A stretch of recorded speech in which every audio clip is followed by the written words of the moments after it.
British people have voted to leave. The House of Commons has voted to leave. Professor Grayling wants us to stay. I'm with the majority. May I? Because this phrase, the British people, I do think it's the most terrific catchphrase. We're really talking about a quarter of the population when you sum up who that 37% of the restricted franchise was. Well, I think this is such nonsense. The figure gets lower and lower for Professor Grayling's convenience. The British people voted in a fair election, and a majority voted to leave. A minority I think to call of them them the British people is extremely fair. A minority of them did, and I have to say, with very great respect, that to see an old Etonian stockbroker on the far right of the Tory party representing himself as a tribune of the people, representing the interests of car workers in Sunderland, is mildly implausible. Are you being Etonist? What I want to say is that this referendum that either was the for... professor of the New College of the Humanities or I should throw stones at each other about our backgrounds. Well, particularly. Let me say this, that it's not the people that Mr. Rees Mogg is representing, it's his people. Because the kind of Britain that he wants, a low-tax Britain, a Britain where there isn't enough money for the NHS and for state education and for welfare and for environmental NHS protection. If we don't give it to the EU. Well, you want to privatise it. I mean, you don't use it, so you want to privatise it. I don't want to privatise the NHS. I've never argued for the privatisation of the NHS. You're putting words into my mouth. Sarah in Battersea. Good evening, Sarah. Hi, Nigel. So is it right and proper? Is it pragmatic and sensible? Is it good for the economy that free movement continues for a minimum of 2 years after we've left the EU? Well, thanks. I'd like to ask the question in a slightly different way and answer it in that way. Okay. From my perspective, I would love for a hard Brexit to happen, not for the same reasons as you at all. I'd love for that to happen so that finally we could see the real consequences of some of your intentions and some of your goals.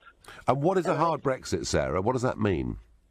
So yeah, no, it's true. It means many things. I think it's the kind of Brexit that you have in mind. So no freedom of movement, no ECJ, and so on. So you mean the Brexit we voted for, Sarah?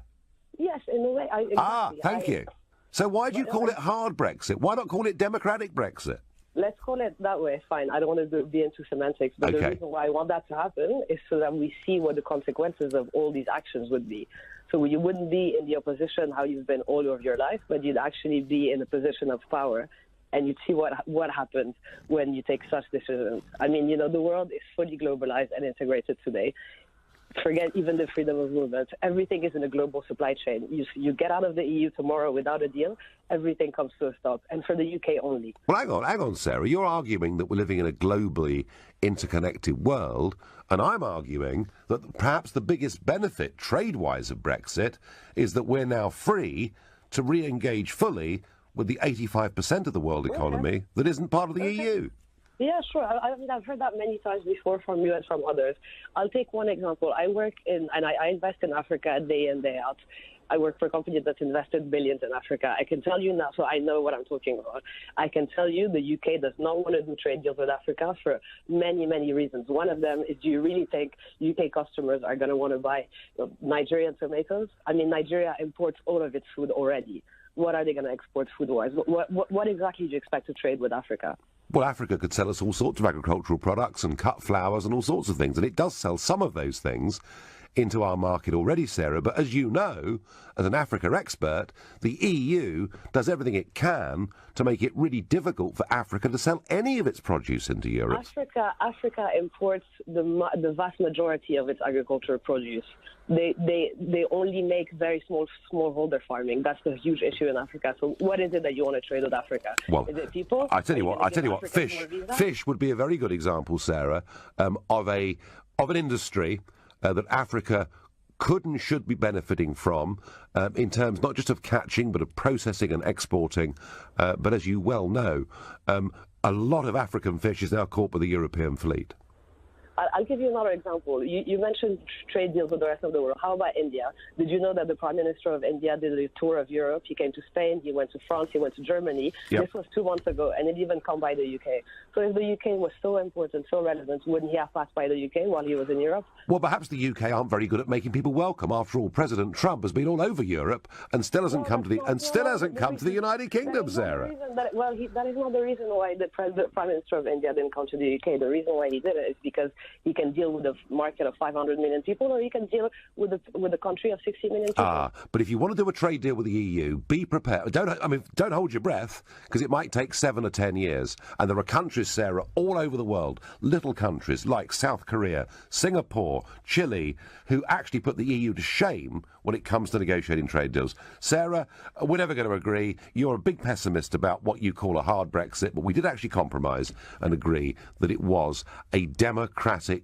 Brexit. The sums that I have seen that they propose to demand from this country seem to me to be extortionate, and I think to go whistle is an entirely appropriate expression. Boris Johnson is legally correct. There's a very good report by the House of Lords European Scrutiny Committee, which set out that if we leave without a deal, under EU, international and UK law, we owe no money. And that's a very good starting point. So without a deal, is without a deal, that's right. So then you're saying, what is it in our interest to pay to get certain other elements that we want? But their starting negotiation position from the EU point of view is they have no legal basis for demanding these payments. No, but they're saying that is the gateway to getting a deal, and you want a deal, don't you? Or would you like no deal? They're saying a moral obligation. But a moral obligation ranks for less than a legal obligation. No, but they're also saying that's how we can part as friends. I mean, what's your personal view? I mean, we have entered into obligations, haven't we? The obligations cease on the day we leave the European Union. That's completely clear. Even for programmes which are continuing to run? If we want to maintain part of specific programmes, that's clearly different. The Erasmus programme, the Horizon 2020 programme, I have no difficulty with us continuing to contribute to those. There is then a negotiation on what Brexit looks like, and if money oils the wheels, we have it, they want it, but we should make sure we get a great deal in return for that. Most unanswered in our previous discussions on this, and that is, would you do the same in a general election? What precisely? In terms of the overall approach of the Bank of England to an opposition party's economic policy. Would the bank, the example given in the brief is a very good one, if a government proposed that it would finance government spending by printing money, would the Bank of England come out and say that this would create an economic risk? Or would it maintain its reluctance to intervene in political affairs? First, this wasn't a general election. It was a single binary decision, an irrevocable decision, as opposed to a general election, which leads to... It's probably more important than a general election.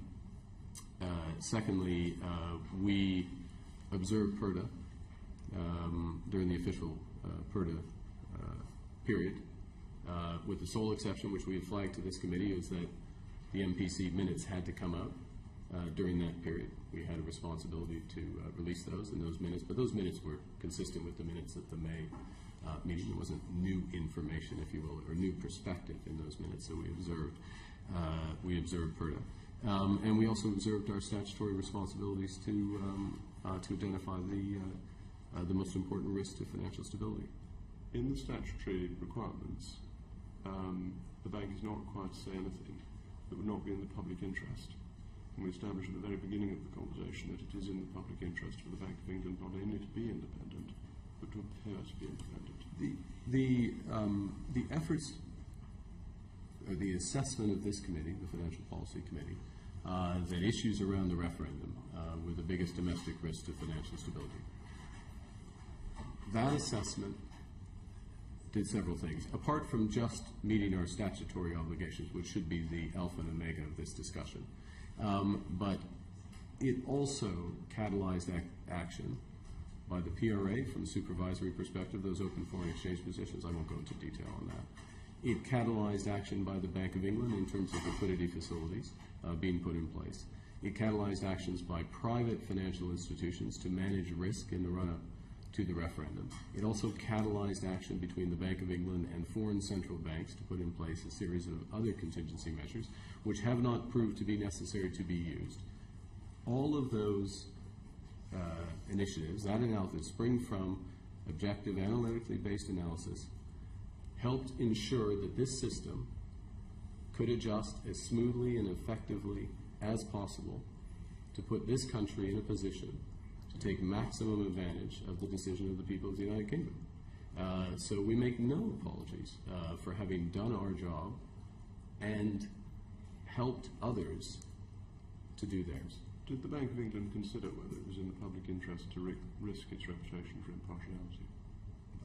The Bank of England and the Financial Policy Committee is well aware of its statutory responsibilities, perfectly capable of discharging those. It did so in a professional, objective, analytically based manner.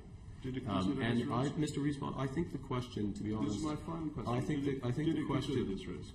I think those who cast it into question should consider their motivations and their judgments. The Brexiteers are divided about this. Jacob, you've concluded that your position, Governor, is untenable. Boris Johnson is saying that you're doing a superb job.